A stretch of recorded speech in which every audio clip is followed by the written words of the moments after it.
G, and I'm This here. is Alex. Sorry, I'm here with Alex, and Alex is an alumni from Memorial High School. What year? 2014. Graduated. Yeah, 2014. Wow. And now I'm a senior at New Jersey's Institute of Technology.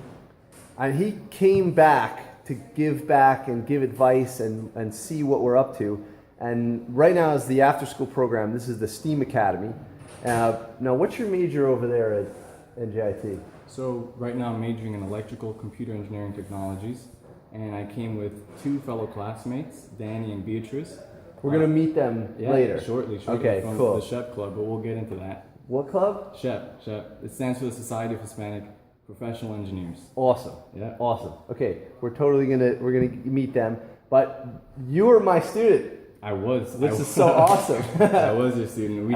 I had SolidWorks with Mr. G. Yeah. That definitely helped propel me and give me the skills needed for future computer-aided design courses that I took at NJIT. Okay, you ran circles around people when you got to NJIT, no?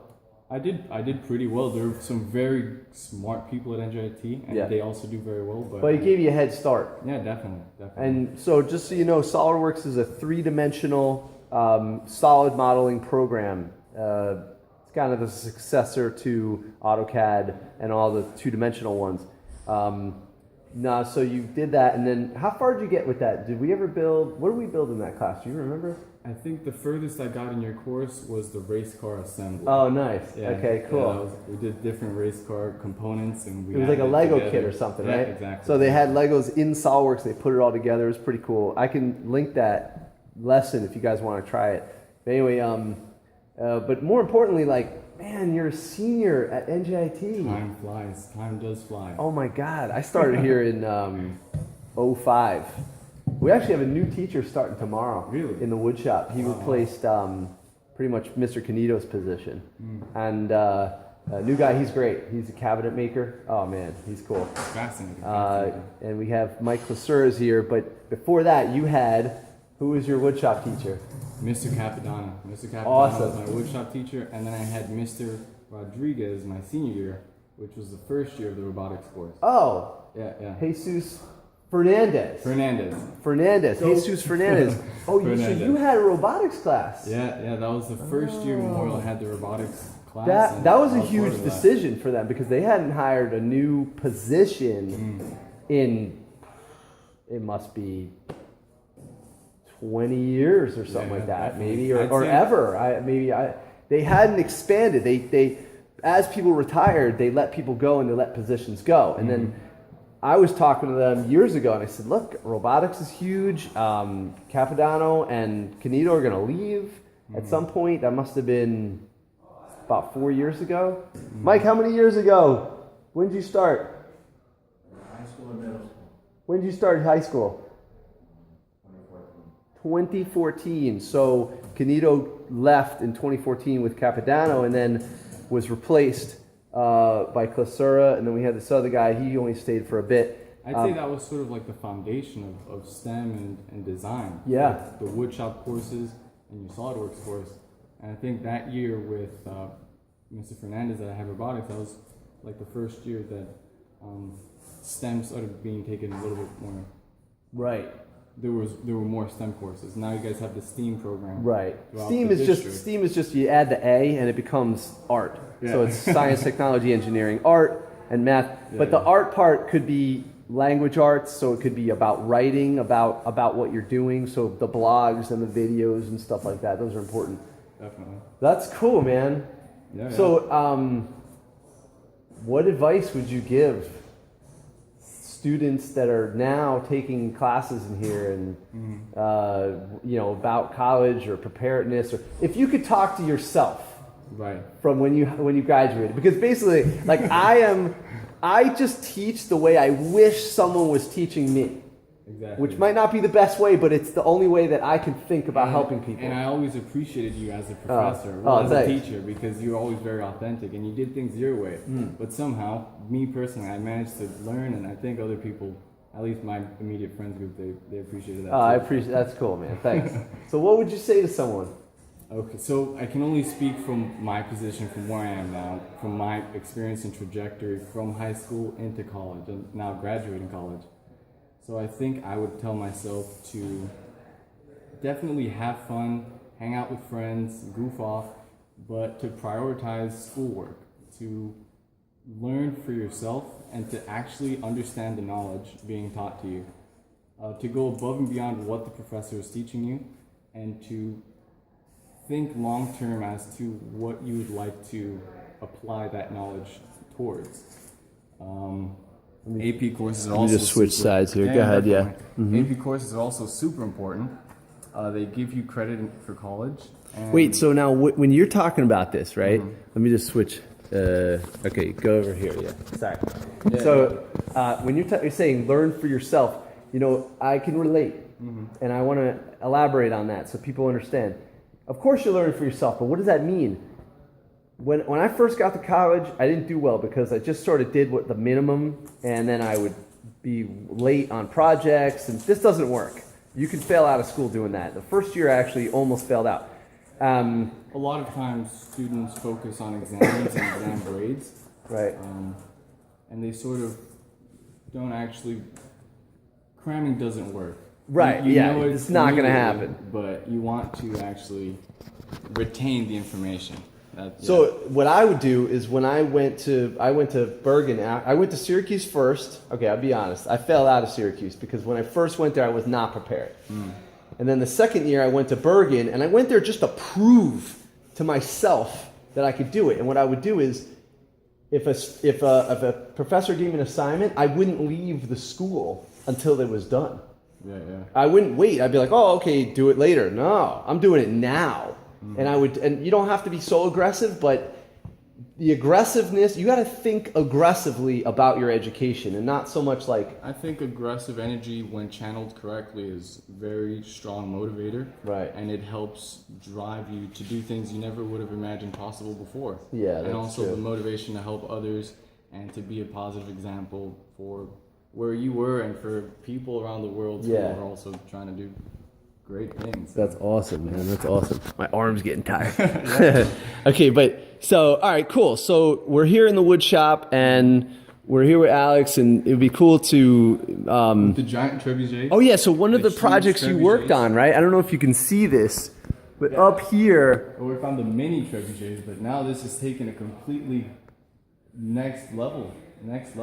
These are huge. I don't know where the little ones are. Oh, here's a little one. Here you go. This is leftover. The latest ones we made are way in the corner on the other side of the shop. Oh, really? Up on- So this is the... So we made them smaller than that.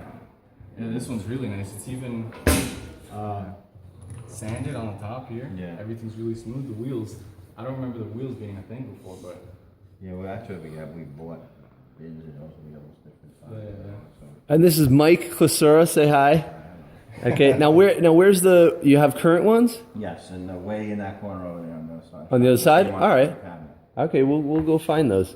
I stopped making them because the firing mechanisms are a pain in the neck, because the kids do a really nice job building them, and then it's all in that last step. Oh, I with the see. Mechanism. Are You you- really needed a knack to get it working with this. how long have you been a professor here, Mike?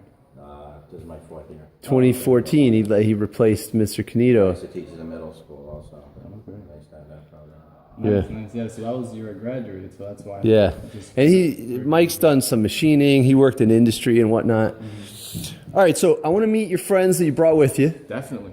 Let's do that, and then we can look at some of these trebuchets when we get over there. Do you want to bring them over here so the sound is better, or actually we'll just go in there and pull them aside? Improv, and that way get to see the students and what they're working on. Okay. So I got to keep the camera down because we're not supposed to put current students on camera. But as you could see, they're doing a robotics program here. And this is No, NJIT is some once you become involved, because we have so many other and so the students are standing around. Sorry to interrupt you. That's all right, man. Okay. I was going on blabbering about NJIT and how much I love it, but Awesome. So Alex brought you with them, and so... Actually, I brought him with. Oh, no kidding. I was I was vice president last year, but Danny's the current. So let's go aside for a second, so because we're rolling right now. But let's go aside for a second so we can talk to you about and talk to you about what you brought, what you brought here and what we're doing here. So basically, Maybe we could go in here so it's not as loud. This is the 3D printing room. It used to be kind of like an office. All the students were playing to me the hands and stuff like that. Oh yeah. Yeah. This is the project they're working on. Like the couches they make. Okay, cool. So maybe you could stand over here and Yeah, so tell me. My name is Danny, and I'm a mechanical engineer at NJIT. And I'm Beatrice. I'm an applied math major. so we're both part of Society of Hispanic Professional Engineers, which is an organization that stands to help. One of our missions is to help our community, and I wouldn't say Hispanic community as much because NJIT is so multicultural that we just want to help all our student body. And one way that we do to help this, to help the community is by establishing SHPE Jr chapters. So what is it called? Tell me again. SHPE Jr. Jr. Yeah, SHPE Jr. Okay, so what's SHPE stand for? The SHPE stands for Society of Hispanic Professional. Oh, okay. I asked Alex that before. Sorry. Okay. So, and like it's a national organization, and we have different chapters in different colleges that have decided to establish. Princeton just established their first chapter I think this year, and they're still trying to work it out. So Okay. we're helping them out. And, That's cool. Each college has each SHPE chapter in colleges. They have the SHPE Junior chapters, and so what those chapters are, Oh, so you partner together. yeah. You want to partner with us? I think we're part already. Oh, that's awesome. Yeah. That's This over is here. great. Oh, I really appreciate you doing This this. is like the second year. Like this is my. How'd you pick here? Alex, because he's my graduate. Oh, perfect. Yeah. Perfect. That's so cool. Are you also starting working with them too, or? Yeah, well, I was his teacher here. Okay. And yeah, I've been here since 05. Oh wow. Yeah, and I was his teacher. We just went over that. We were talking about all the projects we did and whatnot. Yeah. Yeah, no. Last year. Where did you graduate I from? graduated from Irvington High School. So that's Where? Irvington High School. Irvington? So Okay. that's right next to Newark. Wow. And you graduated from North Bergen? Elizabeth High School. Elizabeth. Okay, yeah. She went to Newark. Right. Oh. 2 years, and then I moved to Elizabeth. Okay. So I like in high like one of the I was going back to saying that we established SHPE Junior chapters. So right now we have 5 chapters, like 4 high school chapters and 1 elementary school chapter. And what we do to each school is go in there and have the students be involved with STEM, basically expose Right. them to more STEM activities. Right. And so with you guys, it's like we don't have to bring nothing, but it's always good to come and like tell the students, teach them like what college students look like, what college like they also look like them, like also that the information that we can give them. Like I was talking to Angel and I was telling him like different ways that he could pay for school, that he could apply to school, how he should do it and stuff like that. Yeah, they basically need a big brother. Yeah, and so that's It's like is this kind of like a big brother program? it's something like that. That's how I want to make it. That's how I want it It's to so be. needed. Yeah. I think it's important for alumni to come back. Yeah. We just today had an alumni come in, became a friend of mine, Manny. He has his own company manufacturing package machines, and but he graduated from here in 02. And he explained about all the different equipment that used to be here, and what the new equipment that he never saw before is. It's awesome. And then when he can, he helps me out. Okay. But if he can talk to the students, today he had to run, but talking to the students and talking to the teachers, it's not just the kids. I need help too, I get you. It's awesome that you're coming Yeah, back. because I was telling Patrice on the way here is that we bring activities and stuff like that to teach them about STEM, but I don't want it to be just teaching them about STEM. Like I want them, like I said, like you said, a big brother thing, big brother, big sister, where we can come talk to them. If they have any questions, like we're open. Like, That's awesome. You can text us, you get information. Like we'll give you information. Like we'll talk to Elizabeth. Like we have an idea to bring students to school and assign them a mentor, and so they can spend the whole day with them. So like if she for example is interested in computer science, so I will find a computer science student at NJIT who she can shadow.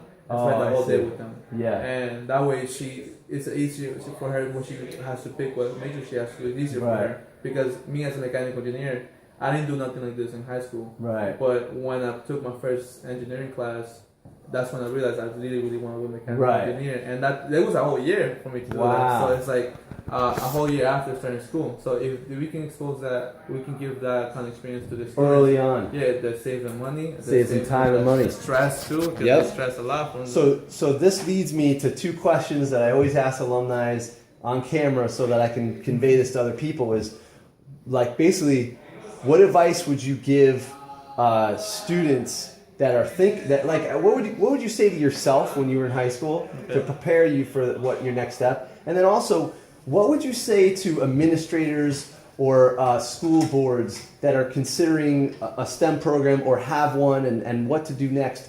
Because you said yourself, you weren't exposed to this as a kid, and neither was I. I did not have any of these classes, and the learning curve is so steep, it could almost deter you from an entire career that's just waiting for you. Exactly. You know, so so what would you say to the kids? Well, one thing I would tell myself when I was in high school is definitely keep looking for something that you like, because one of the things is I realized that at school students stress out a lot, and then they realize that that's not something they want to do. Mm-hmm. So they end up wasting 1-2 years like stressing, doing all this amount of work, and paying for school for 2 years, and then to realize that they don't want to do that. And then they change majors and decide to start. That's a really good point. And and I'm glad I picked the major I wanted to do, but I've seen friends who haven't picked and they have to be there a lot more years just because of that. And that's a very well put thing. So don't waste time. Yeah. By starting early, you won't waste much time because you'll make your choices earlier. Definitely research what you want to do. That's all. So research what you want to do. Make sure that's something you want to do. And there's different the one things I will live in a country where there's opportunities everywhere, even for high school students. If you do research, there's gonna be science camps, or there's gonna be math camps, or not even that, organizations that take in high school students and then you can experience with them. And so they can get started early. They can get started early. So it sounds like big thing. Get started early. Right. If you plan to go to college or do anything, start early so you know exactly what to do after you graduate. And what would you say to administrators doing I it? would tell them that STEM is probably one of the best things that you can do, because the fact that as engineers, when now that we're in college, we're more exposed into the working, into the business stuff, and a lot of people hire engineers, people that are not even engineering or science companies, they want to hire engineers, not because of the fact that they know how to build something, or they know how to code this and design that, because of the train of thought, the way their minds work. Because engineers think of they see a problem, they go through it and they find a solution. And then engineers are very good at doing that, because if we didn't, bridges will fall, computers wouldn't work, and all the different stuff. So we're very, very technical, and exposing them to that kind of stuff early on, where you teach them STEM and tell them this is how this works. If you want to make something, you create something, and it makes their mind work more and more and more, and they get more. They just start thinking faster, and then that helps with any material. If you go to math, if you're a fast thinker, you'll be able to do that real quick. If you do English, you'll be able to write fast but think at the same time. And if you don't do it right, you can go start all over again and find your mistakes. I love that you're saying that, because so basically, to reiterate, you're saying that training to be an engineer, you don't have to be an engineer. A lot of CEOs are engineers, Jeff Bezos from Amazon. He's a computer engineer.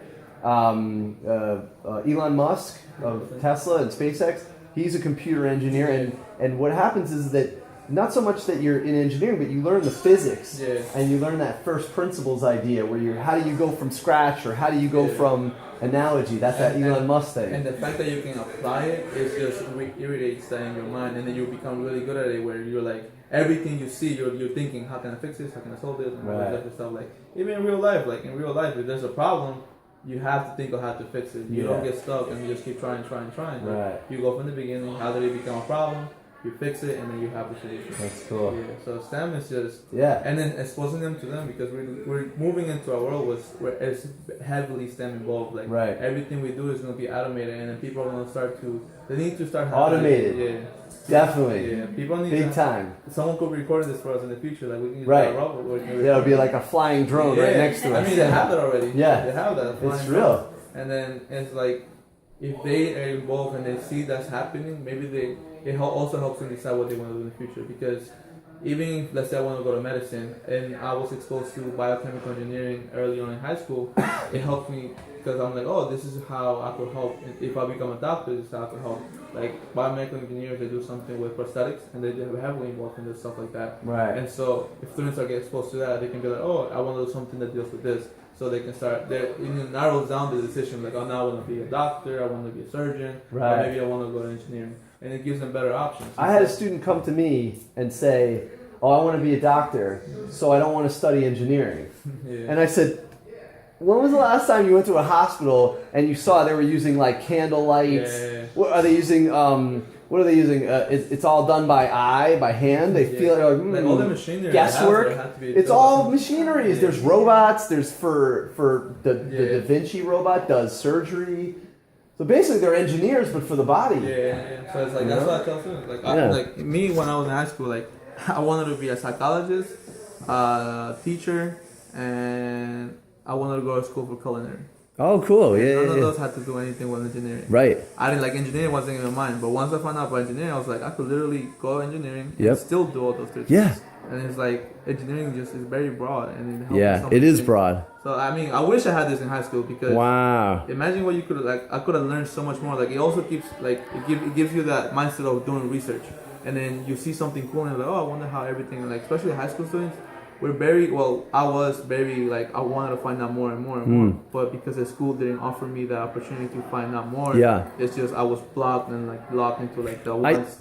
I used to go to junkyards Oh yeah. and pick out car parts because I didn't have an automotive program. Gotcha. I mean, when you're a kid, you're desperate Yeah, to. you want to try new stuff. And, Yeah. And like like I like by myself. Like I used to play around with like speakers and stuff like that. Like I used to be very hands-on person, like in my own home. But Nice. it would have been better if like I had a Yeah. job where I can actually. Yeah, there's all these kids out here. They're doing robotics. There's woodworking. There's metalworking. It's an amazing, and they got 3D printing here. And then they can explain to them like, oh, this is like it's not like.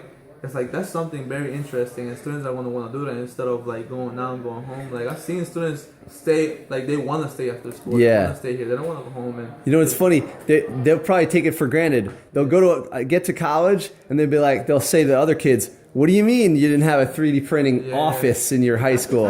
And, They're- that's so why- it's a that's why competitive edge. You're not wrong because I experienced that firsthand. Like I never had CAD and all that stuff in high school, like Yeah. designing programs. And when I go to school, like freshman year, I get assigned to one group from engineering class. All four of them out of the 5 was. Because all 4 of them knew how to do CAD design, and I'm there and they were like, oh, I never knew how to do this. Like, you really don't know how to do this? Like, we had this like my sophomore year in high school. Yeah, how to do CAD. people have had it. I'm like 4 years See, in high school. so when you do this junior program, it's called SHPE SHPE Jr, and you work with schools that have the facilities. These kids are getting a competitive edge into college. It's not so much like the test scores are great and all the standard classes, but it's this extra thing where they really get exposed to it, and then they get to college and they're not lost. Yeah, exactly. And You know? and that's one of the things. Like I said, like when you're in college, you're more faced with the companies, when you work with them, talk to them, and you learn that a lot of people are looking for people that are involved, like people that just don't want to do one thing, like people that are like very curious to find out more, because those are the people that are going to make the next new thing and stuff like that. So kids like this, like that's what they say to high school students: have extracurricular activities. Yep. And if they go to a college and they or other people, they see those extracurricular activities. They're like, this guy was involved, and he actually has like STEM for a while. And it's just people see that and they're like, That's awesome. yeah. So it's like that's one of the reasons why I started doing SHPE. But then I just started loving doing That's everything. cool. Because I told you I want to be a teacher. So you're giving back. Yeah, this is me. That's cool. giving I back appreciate to you doing it. Yeah, no problem, man. I love doing this. I don't want to cut you off, Yeah, but it's all right. I didn't want to leave you out. Oh, okay. Let's try. Can you hold the camera Yeah, for a bit? no problem. Can you talk to me a little bit about your role in SHPE and then what you're doing at the college, and then kind of the same questions. What would you say? And Well, I mean, I am a new member, Okay. but I was very interested in SHPE because of what they do, especially when these programs. It's really something that I've always been interested in doing, especially since I want to go into the education aspect. Oh, okay. Yeah, so this is, it's great. It's giving back. It's something that I also, just like Danny, didn't have when I was in high school. So this is a great opportunity for the kids that are here. to have, because it definitely puts that interest in their minds, to just wonder and be like, Right. maybe I can do this, in the Yeah. long run. Maybe this is something that interests me, and I can put a little more of what I know or my skills into That's that. cool. So it's great. What's your focus over there at NJIT? Is it mechanical, would you say? No, or- applied math. Oh, applied math. Yeah. Okay, sorry, we talked about that. Okay, yeah. Yeah, applied Tell math. me more about that. Like, okay, so what I'm envisioning is high level mathematics, but what's the applied part? What does that entail? I don't know. Yeah, so in my case, I do applied math, but I also want to go into the financial aspect of it. Okay. Yeah, Gotcha. so we do a lot of calculations. Okay, so she's gonna have like a hedge fund. She's gonna be like a millionaire next year. She'll figure out the whole. Wait, we're almost done. Come in here. We're almost done filming. Hello. Okay, this is my former student, as you met before in the video. She was just talking to us about her major, and then Okay. we're almost done. We're still rolling. Oh, I see. I don't want to interrupt. Okay, all right. Okay. Go for it. Okay, sorry. So Yeah, I mean that's one option, but with applied math, I mean you do take courses in programming, you take courses, in economics, and then you also have like the math course, the math classes. Yeah. But you do have access to like all of these different areas that you can go into. if that's you cool. wanted. So you can study applied math and engineering and apply it to finance. I've seen, or being a CEO of a company, or it's problem solving basically. Pretty cool. All right. Well, I appreciate you coming in. Thank you. And anything you want to finish up by saying? It's a pleasure every time I visit my old high school to come see the improvements that they make and to chat with fellow Memorial High School students. I can't believe Yeah, I haven't seen him in years. This is crazy. Look at you. This is amazing. it's always nice seeing you, Mr. Grossinger. Yeah, totally. We had a good time in class. And you also did a blog, right? I did. I'll I did. attach his blog that he wrote in my class in 2014. You got to update that thing. Come on. It's got TED Talks. We write reviews on different TED Talks. that's right. And, Oh my god. Sometimes I forget the plans I do. But yeah. Anyway, all right. Let's finish up. I'm Mr. G at Memorial High School. We got alumni and we got SHPE people, right? The SHPE is Society. of Hispanic Professional Engineers. Okay, he said National organization. All right, beautiful. And this is the SHPE Jr. over here. Yes. And we're in the maker space at Memorial High School. Thanks for tuning in, and hope to see you soon. Okay.